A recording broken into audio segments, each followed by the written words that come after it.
Okay. Yeah, magluluto tayo guys ng inunon. So, nilagay ko na yung fish, sibuyas, cherry tomato, yung ating fish. Ayan. Next, luya. Ano to guys? Inunon to sa Bicol. So, ayan no. Baka dumating na naman yung basher ko dyan. Si Kuya Litz. Sabihin mo na naman, hindi ko na naman binalatan yung luya. Hindi talaga to binabalatan, no? Dahil gusto ko. Ayan. Inunon. Malinis naman yan kasi nugasan na yan. Tsaka binabad ko yung luya. So, ayan siya. Kamatis, sibuyas, at luya. Hindi ako naglalagay ng bawang. Hindi ko alam sa iba kung naglalagay sila ng bawang. Pero, sa nakita ko sa aking Daddy Yo, hindi siya naglalagay ng bawang. So, ayan. Salt and pepper. Yung ating sili. Okay. Tapos, instead na ano guys, na suka, lemon. So, ayan. Oh, madali, ano lang ako guys, madali ako magluto. Ayan. Mabilis lang. Okay. Siyempre, ang pinaka-importante sa lahat, ang apoy. Ayan. Antayin lang natin siyang kumulo. Lagyan natin ng konting water. Konti lang kasi yung kamatis guys. Yan na yung parang magiging ano niya sabaw. So, yan. Yan lang natin. Ewan ko ba guys, pag nagluluto ako ng inunon, mas gusto ko yung hinahati ko lang ng ganyan yung kamatis kaysa sa hinihiwa ko siya. Parang may appeal sa akin pag ginaganyan ko yung kamatis. Yung natural na ano lang yan, ganyan. Yan. So, bali, kakatas yan dyan.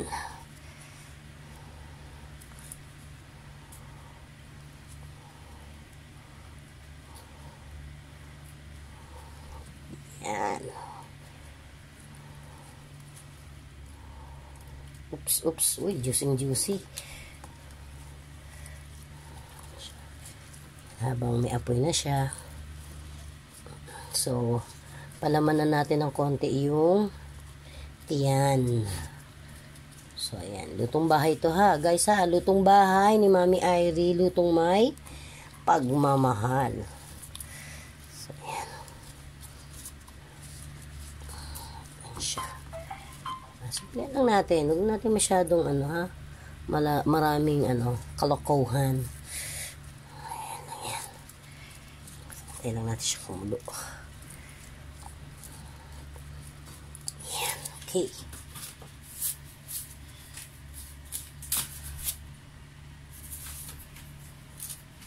So, lagyan na natin siya ng takip. Yan. Natin yung kumulo. Yan o. Lutong Bicol. Ayan na po. Iba ng kanyang kulay. Fish naman niya. So, madali yan maluto, guys, ha. So, meron na tayong 4 minutes and 8 seconds. Lakasan natin ng konting apoy natin.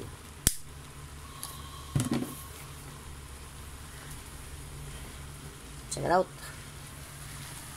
Ayan na guys, agad, oh. Ayan na siya agad. So, babaligtarin lang natin yan.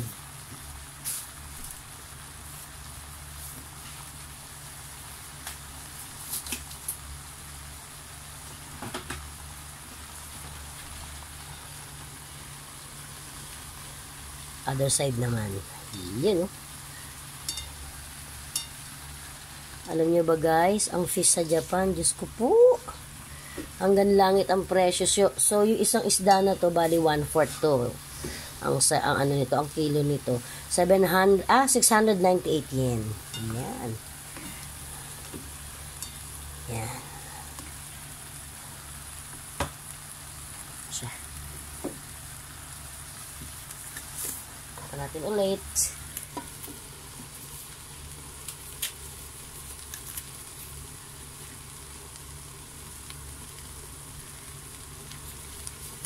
Hindi lang natin siya masyadong aalatan kasi pwede naman tayong magkaroon ng ano, optional na gusto mong magpatis. Yan, konting asin lang.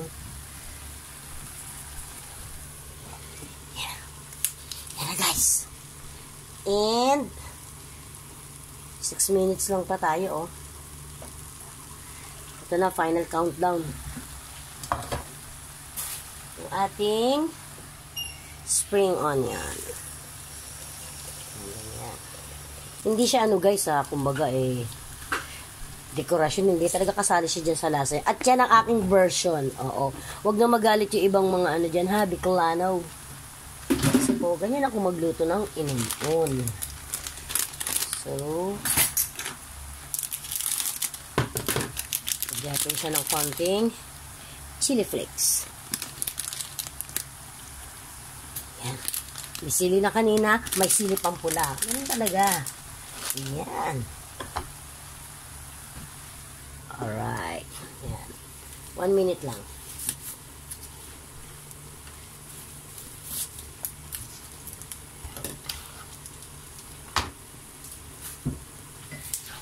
And 53, 54. Wala tayong topping ngayon kasi ano, kailangan ko na siyang lutuin, baka masira yung ating fish.